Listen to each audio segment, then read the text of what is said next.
The big question this afternoon is it too late for Victoria to put this virus back in the box, Kieran? So 723 new cases in Victoria today, 13 more dead, 10 of 13 deaths in aged care, 312 in hospital, 3.63% of tests are positive. That's 3.5 in every 100 tests they did. Compare that to New South Wales. Over the past week, an average of 3 in 5,000 tests. So if you're getting tested in New South Wales, much less of a chance you'll have this virus. We saw the curve there. If we can bring that up again, you'll see here the rise from July 21. They started with the masks. Hasn't made much of a difference, but how can it when it takes 6 or 7 days to get tests back? 3 weeks ago, the start of the shutdowns, when they were just in the hundreds and 200s. What a dreadful result today. It's really alarming, and you wonder just when Melbourne will have to at least try a hard lockdown to get rid of the virus, or is it just too late? Scott Morrison saying just an hour ago that the doctors, the health officers, the National Committee will discuss further restrictions. As it has moved into other communities, that is obviously of great concern, and we can't rule out further restrictions or limitations to stem this outbreak.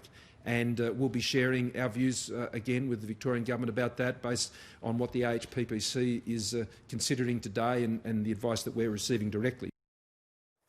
Just the hint of tighter restrictions there. So Scott Morrison has frequently said that we have to learn to live with the virus. Is that where Victoria is heading, and what does that mean for the rest of the country? One senior figure in government in Australia has suggested to me this afternoon that Victoria is too far gone, that it does not have the structures in place to quell the virus through contact tracing and so forth, and now it just has to make sure it has enough ventilators, beds and personal protective equipment.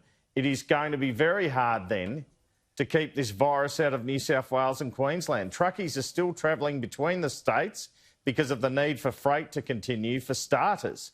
The only hope is the sort of contact tracing work that New South Wales is doing, but we've seen that woefully inadequate in Victoria.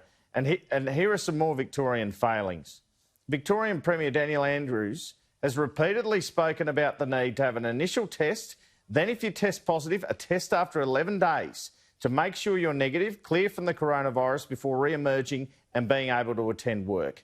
He has complained today about people with symptoms going to work. Well, there was a woman who tested positive on July 18 in Colac, according to the MP for Polworth, Richard Reardon.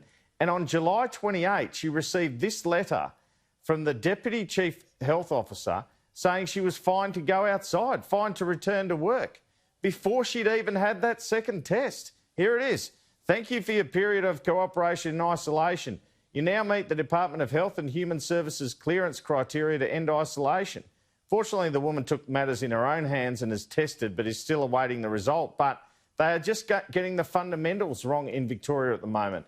In relation to Daniel Andrews' call for people to remain at home while you wait for test results, Reardon has heard from a local in Colac, a disability worker, who was tested in July 18, who was told that because he was tested before July 23, he cannot receive the $300 payment in compensation for not going to work. So Daniel Andrews keeps mentioning this, but about 2,000 people went into quarantine in Colac between July 17 and 21. They do not qualify.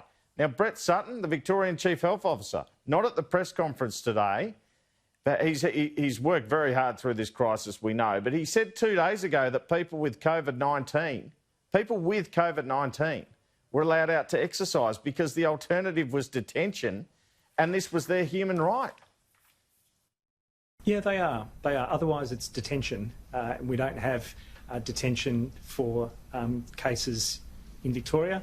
They are entitled to exercise, we would say, within their home and their garden, ideally. People who have no garden have no other option, and they have a right to exercise. So he says they're allowed out. Last couple of days, Daniel Andrews has been complaining that the army and police have been door-knocking people with COVID-19. They haven't been home. There were a number of people who were not home.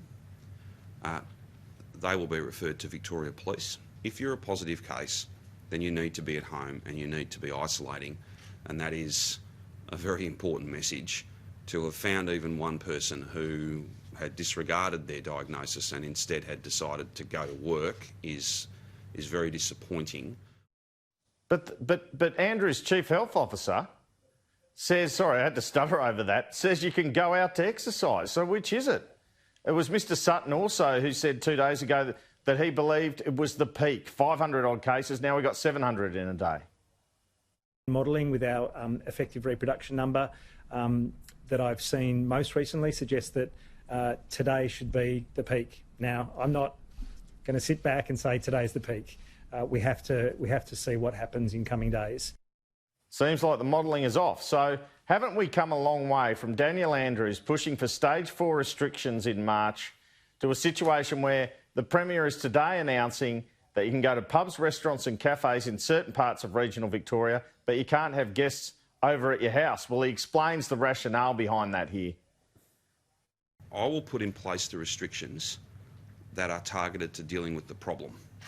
We're not going to just, so that there's a sense in the community that we're doing things, going to do things that are disconnected from where the problem is. That doesn't make any sense. That just costs jobs and I think adds to the sense of frustration and fatigue that everybody is feeling. If the data said that this was being transmitted in cafes, restaurants, pubs, then we would shut them. Don't be in any doubt about that. But that's not the position that the Chief Health Officer's detailed analysis and the Public Health Team's detailed analysis of these numbers, that's not what the data tells us. So the federal view is that the contact tracing and testing regime is so far behind in Victoria that they are playing catch-up. The only thing that does not cause alarm in these very alarming figures today is that, as Daniel Andrews said, the figures show a majority of the cases at the moment, a lot of the cases are from aged care and people passing it on at home, not so much passing it to each other in establishments or in the street, not as much community transmission as previous days. The PM today linking continuing shutdowns with actually helping the economy, that shutdowns can help the economy for perhaps the first time. We have now been in this lockdown now for some weeks and we are not getting the results we would hope for. And as a result, the further measures that are taken are certainly necessary. They will come at an impact to the economy, and we understand that. But equally, not containing these outbreaks will have that effect also. And so it's important that we continue to work together to get on top of this and to take whatever actions are necessary. So, Kieran, the Treasury Secretary Stephen Kennedy effectively admitting today to the COVID committee that the deficit will be bigger, unemployment will be bigger, and JobKeeper bill bigger because of the Victorian situation, just 1 week after that historic budget update with a $184 billion deficit.